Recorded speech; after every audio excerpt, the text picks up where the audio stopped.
Hello, here we are back for 2020 again, and a few more things to share and to show off. So let's get on with it. Why not?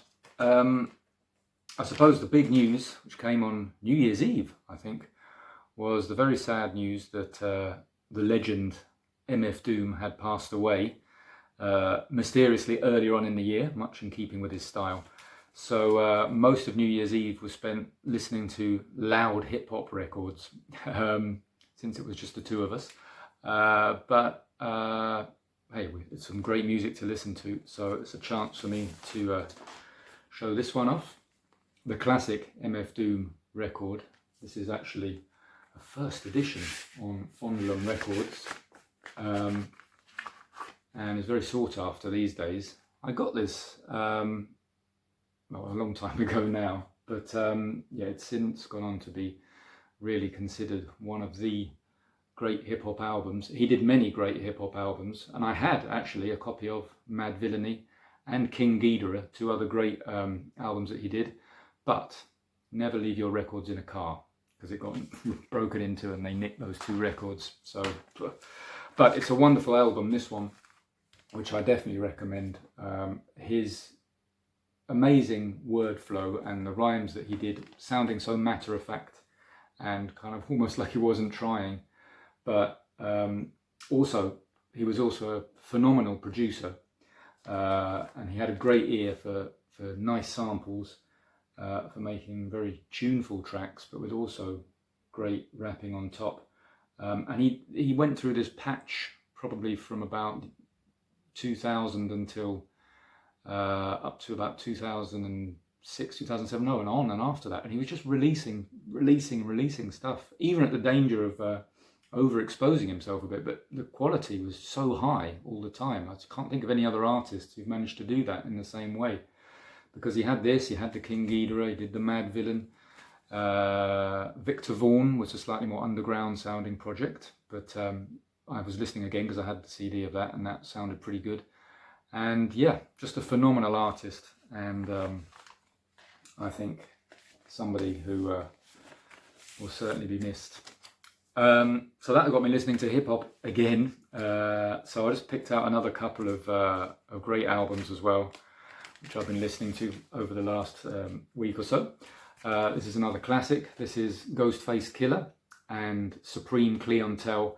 I think Ghostface Killah is the only rapper I can think of who jumps to mind, who really comes close to having that same way of rapping, which is it's all conquering basically. Lyrics, flow, everything, and obviously with the Wu-Tang Clan and RZA production, really great beats to rap over as well. This for me is my favourite of his albums. His first album, Iron Man, was also a classic as well, but I think this is the one that really gets me. I mean, as a soul boy, it's full of lovely samples. Baby Huey sample gets a mention here, as I recall, and that's David Axelrod's, all sorts of things. But this is a brilliant album, and actually the two of those, Doomsday and this one, they kind of go together quite nicely. I think maybe it's because they both got bits of dialogue from superhero cartoons, perhaps. But yeah, that's another classic period. That's from 2000. So yeah, another classic album. 2000. And just another one to add here, from perhaps an underappreciated rapper, but just going back and listening to his stuff, it's just amazing. This is Kool G Rap, who made his name obviously sort of the late 80s, mid to late 80s, I think. But this is from 1995, and this album is just phenomenal. I remember, I mean, when this came out, it was like, yeah, another decent hip-hop album, but sort of didn't make a huge amount of noise. But it's just insane, this album. His flow is just like the sound of a machine gun. Very slow and methodical, the way that he raps. And it's a typical sort of gangster New York album. So lots of very cautionary tales of what happens if you get up to no good. But again, phenomenal, really nice production, lovely samples, and a really solid album as well. Even got an appearance from young Nas, which is pretty good. And yeah, lovely tunes on here. It's got that mix of very tuneful hip-hop tunes and then very sort of granite hard New York hip hop, which was very much of the era, mid-90s. But yeah, so 3 great hip hop albums to show off. I think I will go for something completely different now. Let's take it down a bit. This is a lovely album by Lorez Alexandria, a jazz singer. And it's very much a jazz album in the old sort of vocal jazz style. Lovely voice. And this album is from 1979. And she'd been around for years, since the 50s, I guess, or maybe even before. So she knows how to do it, basically, when she records this album. And it's lovely. And it's one of those albums that you really want to just put on and listen to. And lovely to have echoing through the house. Beautiful. One of those great jazz, smoky voices. I'd heard a few tracks of her and liked what I heard, but you know, it kind of fitted into the category of jazz vocalists. But this album, which I managed to pick up, has some lovely stuff. The opening track is really nice, Till Love Touches Your Life. But then the whole thing works really nicely as well. So, I mean, you could pick up any track really, and really enjoyable. And curiously, she at the end of each side, she gives you the credits, but it's her reading out the credits on the album, which is a nice little touch. Make sure everybody gets their recognition that's due. But yeah, definitely nice album, that one. Something a bit smoother. This is Banda Black Rio, the famous Brazilian funk band, and this is their album Saci Perere. I don't know how you say it. From, it doesn't say here, I think it must be mid-80s, late 80s even, perhaps. This is 1992, but I think this is a reissue that came out. And it's not the typical Banda Black Rio sound that you might be familiar with from their earlier, perhaps funkier hits, which are fantastic, I have to say. This is quite different. It's a bit of a departure. It's a bit smoother. A lot of two-step numbers on here, actually, curiously, but it's a great album, even though it's very different to perhaps their slightly sharper first albums, but it's got a lot to recommend it.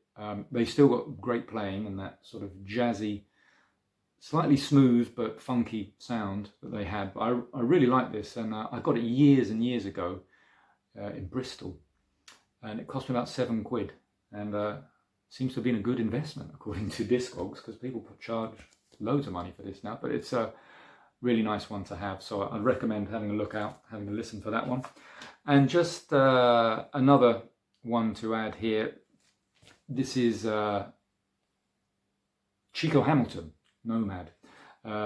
This is a sort of fusion album which is just on the edge of my acceptability before it starts sounding a bit smooth jazz to me.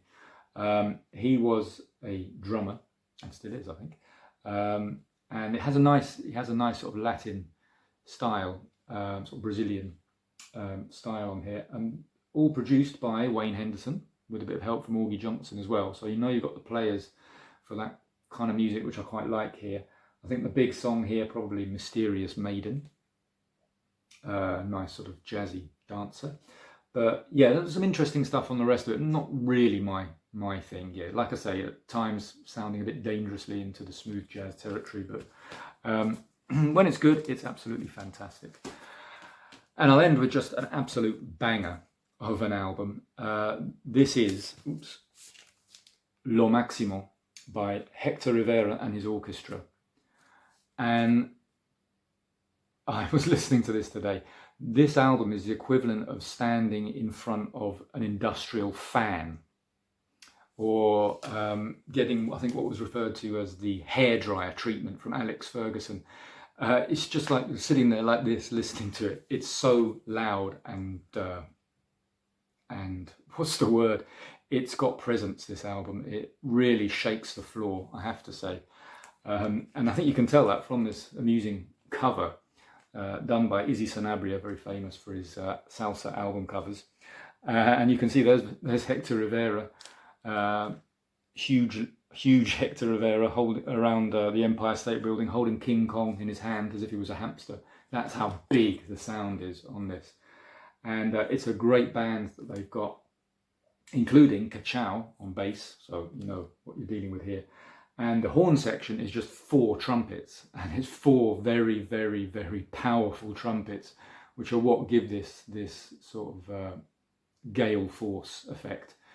It's an amazing album. Probably the most famous song here, Tumba el Quinto, is serious hardcore salsa, but it's all great from start to finish. Even the quiet, romantic, slow numbers, they still go with the force of a Concorde. I mean, it's really, you have to hold on to your seat when you listen to it, or you should be dancing really, not sitting. But hey, wonderful album. Beautiful. Really glad to have that in the collection. Anyway, that's what I've been listening to, and I'll give you a few needle drops and samples, see what you think. Until next time, all the best.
Ya se ha formado, ahora sí que cuando es.